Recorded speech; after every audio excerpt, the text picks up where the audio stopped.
الحمد للہ وحدہ والصلاة والسلام علی من لا نبی بعدہ اما بعد۔ آج کل لوگوں کے ذہنوں میں ایک خیال بہت زیادہ چلتا ہے کہ ہمیں حقوق العباد پر توجہ دینی چاہیے، کیونکہ حقوق اللہ کے حقوق اگر ادا نہ بھی کیے تو اللہ معاف فرما دیں گے، اور بندوں کے حقوق چونکہ اللہ سبحانہ و تعالیٰ نے بندوں ہی سے معاف کروانے کا حکم دیا ہے، اس لیے بندوں سے معاف نہیں ہوئے تو ہم پھنس جائیں گے۔ تو اس میں ایک تو بنیادی بات یہ سمجھنی چاہیے کہ یہ اللہ سبحانہ و تعالیٰ کا فضل اور کرم ہے کہ اس نے ہمیں اس دنیا کے نظام کو چلانے کے لیے ایسے بندھن میں، ایسے رشتے میں ایک دوسرے سے باندھ دیا ہے کہ ہم ایک دوسرے پر ڈیپینڈنٹ ہیں، ایک دوسرے کی ضرورت ہے، اور ہر ایک کے مفاد دوسرے کے ساتھ وابستہ اس طرح سے ہو گئے ہیں کہ ہم مل کے چل پاتے ہیں۔ اس دنیا کے اندر سارا نظام بندوں کا آپس میں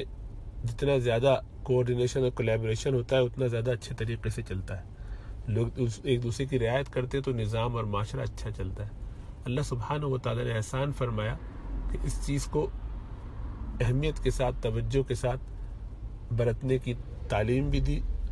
اور یہ فرمایا کہ دیکھو بندوں کے حقوق اگر ادا کرتے رہو گے، اپنی اپنی ذمہ داریاں پوری کرتے رہو گے تو معاملات سنورے رہیں گے، حالات بہتر رہیں گے، دنیا کا نظام ایسے ہی چلتا ہے، ایک دوسرے کی مدد کر کے آگے بڑھو۔ اور یہ بھی فرمایا کہ وہاں بندوں کے حقوق کی زیادہ فکر کرو، اپنے حقوق کی فکر نہ کرو، اپنے حقوق حاصل کرنے کی کوشش میں نہ لگو، بلکہ جو تمہاری ذمہ داریاں ہیں ان کو پوری کرو۔ اللہ کے رسول صلی اللہ علیہ وسلم کی حدیث ہے کہ اللہ فرماتے ہیں کہ ادو ما علیکم، جو تمہارے حقوق ہیں، یعنی رسول اللہ صلی اللہ علیہ وسلم کی تعلیم ہے کہ جو تمہارے فرائض ہیں دوسروں پر ان کو ادا کرو، اور جو تمہارے حقوق بندوں پر ہیں دوسرے اور وہ نہیں دے رہے ہیں تو اس کا سوال اللہ سے کرو، بندوں سے مت کرو۔ مطلب اس میں لڑائی جھگڑا مت کرو، آپس میں ایک دوسرے کے ساتھ کولیبریشن کے ساتھ چلو، نظام کو صحیح رکھو، حالات کو درست رکھو۔ یہ اللہ کا احسان ہے، لیکن اس میں حقیقت یہ ہے کہ اصل تو حق سارے اللہ ہی کے ہیں، بندوں کا تو کوئی حق ہے نہیں، بندے تو کوئی ڈیزرو نہیں کرتے، لیکن یہ اللہ نے فضل فرمایا تاکہ دنیاوی نظام اچھے طریقے سے چلے تو اس پر بھی اللہ کا شکر ادا کرنا چاہیے۔ تو یقیناً بندوں کے ساتھ اچھا معاملہ ہوگا تو اللہ سبحانہ و تعالی قیامت میں ہمارے لیے عافیت کا معاملہ فرما دیں گے۔ اپنے حقوق میں کوتاہی جو بندوں نے کی ہوگی، جو کہ ہمیشہ ہوگی ہی، ظاہری بات ہے، کبھی بھی اس کا حق ادا تو کر نہیں سکتے، اللہ سبحانہ و تعالیٰ ان کو معاف فرما دیں گے۔ یہ اللہ کا احسان ہے، ورنہ ہونا ہی چاہیے تھا حقیقتاً کہ اللہ سبحانہ و تعالیٰ کے حقوق جس نے صحیح سے ادا نہیں کیے اس کو جہنم میں جلنا چاہیے، اور اللہ معاف نہ کرے، اس لیے کہ اللہ سبحانہ و تعالیٰ کے علاوہ تو کوئی ڈیزرو ہی نہیں کرتا کہ اس کی بات مانی جائے، اس کو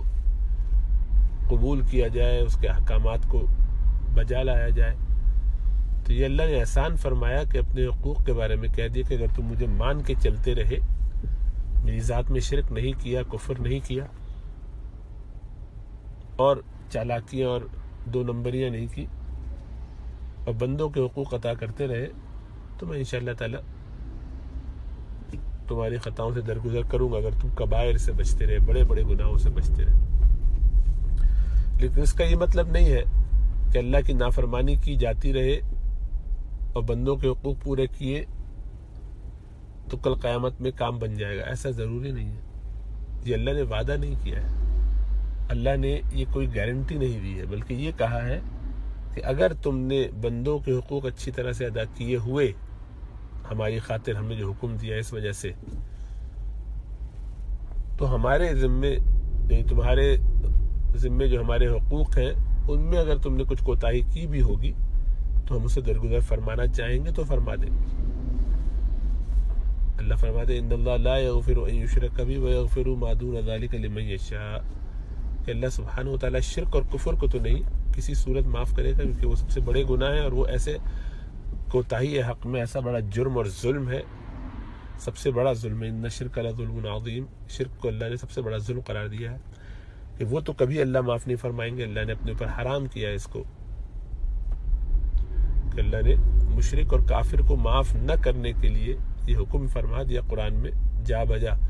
کہ یہ اللہ نے اپنے اوپر حرام کیا ہے کہ ان کو معاف کریں گے، نہیں کریں گے معاف کسی صورت۔ ہاں ان سے نیچے جتنے گناہ ہیں، کبیرہ گناہ، صغیرہ گناہ، شرک اور کفر سے بچتے ہوئے اگر کسی نے کیے ہیں تو اللہ چاہیں گے تو جس کے لیے چاہیں گے جتنا چاہیں گے معاف فرما دیں گے، لیکن یہ کوئی گارنٹی نہیں ہے۔ لیکن ایک شخص جو بندوں کے حقوق ادا کرتا ہے اس احساس کے ساتھ کہ کل قیامت میں میری پکڑ نہ ہو، تو یقیناً وہ اپنے دل میں یہ جذبہ رکھتا ہے کہ مجھے اپنی ذمہ داری پوری کرنی ہے، مجھ سے جو تقاضا ہے اس کو مجھے پورا کرنا ہے۔ تو اس بات کی علامت ہے کہ اس کو کل قیامت کے دن اپنی اکاؤنٹیبلٹی کا احساس ہے، اس کا ایمان بھی ہے اور اس کو اس بات کی فکر بھی ہے۔ تو ایسا شخص جب بندوں کے لیے ایسے حقوق ادا کرنے کی فکر میں لگے گا، یقیناً وہ اللہ سبحانہ و تعالیٰ سے بھی تعلق محبت کا رکھے گا، اور اللہ سے محبت، اللہ کے ساتھ تعلق، اس کو جانتے ہوئے کہ ہماری دنیا تک سنوری رہے، حالات بہتر رہے، اللہ نے یہ نظام بنایا ہے، ورنہ دنیا میں کسی انسان کا کوئی حق وغیرہ نہیں ہے، کوئی ڈیزرو نہیں کرتا کچھ بھی سوائے اللہ کے، کوئی مستحق نہیں ہے۔ لیکن اللہ نے فضل فرمایا،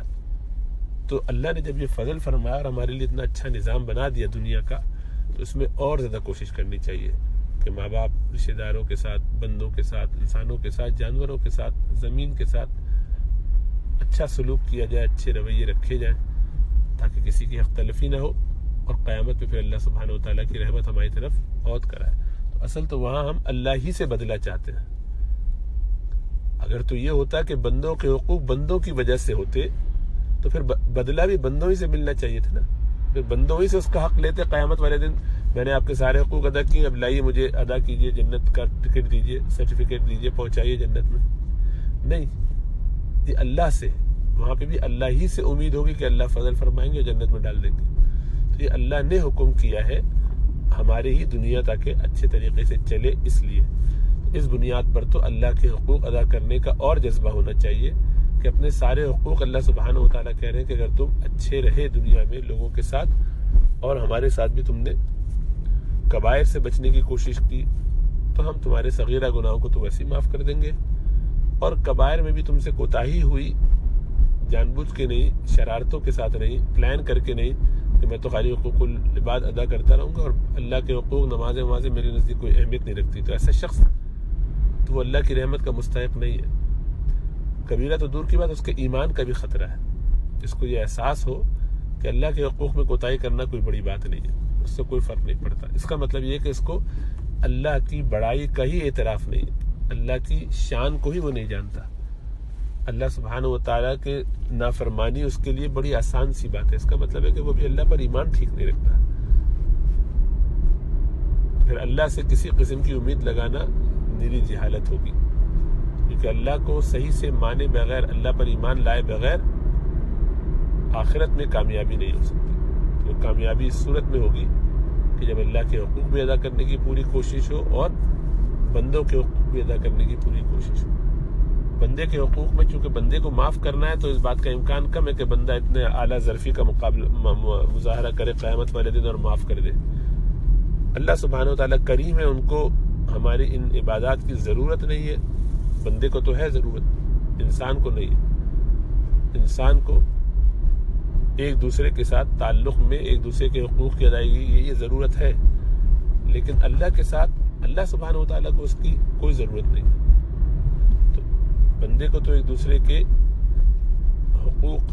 ہمارے مل جائیں، دوسرا ہمارا حق ادا کر دے، اپنی ذمہ داری پوری کرے، اس کی ضرورت ہے، اس کے بغیر نظام نہیں چلے گا۔ لیکن اللہ تعالیٰ اس کے محتاج نہیں ہے۔ اللہ کی بندگی کرنے سے اللہ سبحانہ و تعالیٰ کی خدائی میں کوئی اضافہ نہیں ہوتا، اللہ اس کے محتاج نہیں، اس کی ضرورت مند نہیں ہے۔ چنانچہ اللہ بادشاہ ہے، جس کو چاہیں گے معاف فرما دیں، لیکن یہ گارنٹی نہیں ہے کہ ہر ایک کو معاف کر دیں گے جو ایسا کر کے چلے گا کہ حقوق اللہ کوتاہی کر کے آیا ہے اور حقوق العباد ٹھیک کر کے لایا ہے تو اس کو اللہ معاف فرمانا، یہ نہیں کہا کہیں پر بھی۔ یہ کہا ہے کہ بندوں کے حقوق معاف کروا کے صحیح سے ادا کر کے آؤ، تو میں جس کو چاہوں گا، جتنا چاہوں گا معاف کر دوں گا۔ یہ اللہ کا ڈسکریشن ہے، تو اللہ کے بھی حقوق پورے کرنے چاہیے اور زیادہ کرنے چاہیے۔ یہ سوچ ہے کہ اللہ کتنے کریم ہے کہ مجھے اتنا آسان معاملہ سونپا ہے کہ بندوں کے ساتھ ٹھیک رہو، میں اپنے معاملات پہ بہت کچھ تمہیں گنجائش دے دوں گا۔ ویسے کریم آقا سے تو اور زیادہ تڑپ کے محبت کرنی چاہیے، اتنا کچھ نعمتیں دنیا میں بھی دی ہیں اور آخرت میں بھی دے رہے، اور آگے کا پلان بھی بنا رہے بہت کچھ دینے کا۔ تو ایسے کریم رب سے تو بہت محبت کے ساتھ عبادت کا تعلق رکھنا چاہیے کہ اس کی تو ہر بات مانی جائے، اس کی بندگی میں کوئی لمحہ کوئی وقت ضائع نہ کیا جائے کہ ہم اس کی بندگی نہ کر رہے ہوں، ہر لمحہ اللہ ہی کی بندگی ہو رہی ہو۔ یہ احساس اور یہ جذبہ اللہ سے ہونا چاہیے، اللہ کے ساتھ ہمارا تعلق ایسا ہونا چاہیے کہ یہ جہالت کی بات نہیں آئے گی کبھی بھی ذہن میں۔ جو شخص ایسا سوچے کہ وہ حقوق اللہ چھوڑ دے گا اور کام بن جائے گا اس کا، تو بہت ہی جفا کش ہے، جفا شعار ہے، بیکار ہے۔ اس کو یعنی اللہ سے محبت کی ہوا ہی نہیں لگی، اس کو اپنے محسن کا اندازہ ہی نہیں ہے، یہ اللہ سے تعلق رکھتا ہی نہیں ہے۔ اللہ سے تعلق رکھتا ہوتا تو تڑپ تڑپ کے اللہ کے پاس جاتا کہ انہوں نے اتنا کرم فرمایا۔ تو اللہ میں سمجھ اور شعور عطا فرمائے۔